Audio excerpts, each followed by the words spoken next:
ರಾಜ್ಯ ಕಾಂಗ್ರೆಸ್ನಲ್ಲಿ ನಾಯಕತ್ವ ಬದಲಾವಣೆ ವಿಚಾರ ಕೋಲಾಹಲವನ್ನೇ ಸೃಷ್ಟಿಸಿದೆ. ಕಾಂಗ್ರೆಸ್ ಪಕ್ಷ ಅಧಿಕಾರಕ್ಕೆ ಬರುವ ವೇಳೆ ಹೈಕಮಾಂಡ್ ಜೊತೆ ಪವರ್ ಶೇರಿಂಗ್ ಚರ್ಚೆ ನಡೆದಿತ್ತು ಎನ್ನಲಾಗ್ತಿದ್ದು, ಮೇ ತಿಂಗಳಲ್ಲಿ ಮುಖ್ಯಮಂತ್ರಿ ಬದಲಾವಣೆ ಅಂತ ಕಾಂಗ್ರೆಸ್ ಒಂದು ಮನದ ಟೀಮ್ ಹೇಳ್ತಿದೆ.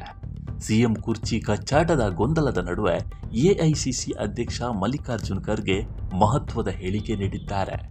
ಏನ್ ಹೇಳಿದ್ದಾರೆ? ಸಿಎಂ ಬದಲಾಗ್ತಾರಾ? ಎಲ್ಲದಕ್ಕೂ ಉತ್ತರ ಇಲ್ಲಿದೆ ನೋಡಿ.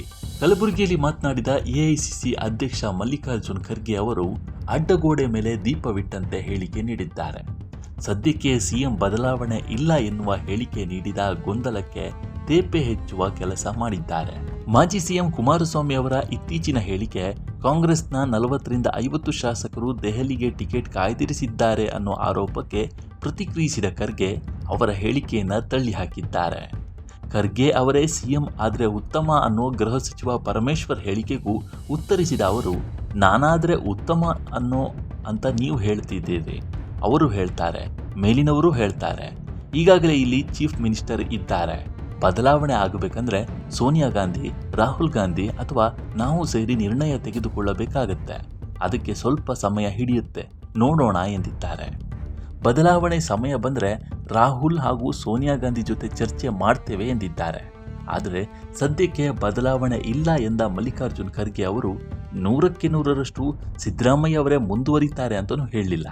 ಅತ್ತ ಸಿಎಂ ಬದಲಾವಣೆ ವಿಚಾರದಲ್ಲೂ ಸಿಎಂ ಸಿದ್ದರಾಮಯ್ಯ ಹಾಗೂ ಟೀಮ್ಗೆ ಚೆಕ್ ಮೇಟ್ ಇಟ್ಟಿರೋ ಖರ್ಗೆ ಸದ್ಯಕ್ಕೆ ಸಿಎಂ ಬದಲಾವಣೆ ಇಲ್ಲ ಎಂದಿದ್ದಾರೆ.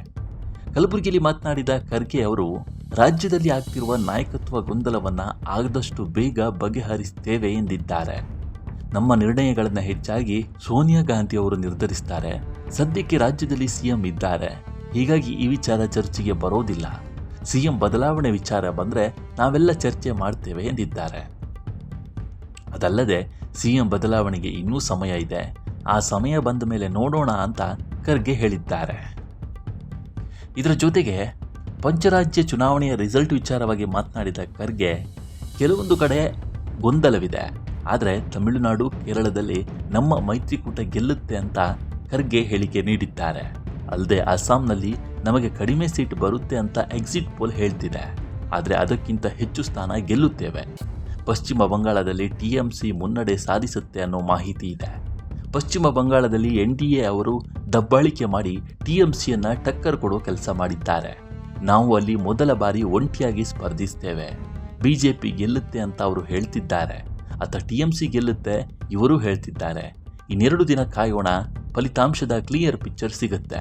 ಪೂರ್ಣ ಫಲಿತಾಂಶ ಬಂದ ಮೇಲೆ ಪಶ್ಚಿಮ ಬಂಗಾಳದಲ್ಲಿ ಟಿಎಂಸಿಗೆ ಸಪೋರ್ಟ್ ಮಾಡೋ ಬಗ್ಗೆ ನಿರ್ಣಯ ತೆಗೆದುಕೊಳ್ತೇವೆ ಅಂತ ಖರ್ಗೆ ಹೇಳಿದ್ದಾರೆ. ನಮ್ಮ ಈ ವಿಡಿಯೋ ಇಷ್ಟವಾದರೆ ಲೈಕ್ ಮಾಡಿ, ಶೇರ್ ಮಾಡಿ ಮತ್ತು ನಮ್ಮ ಚಾನಲ್ ಅನ್ನು ಸಬ್ಸ್ಕ್ರೈಬ್ ಮಾಡಿ.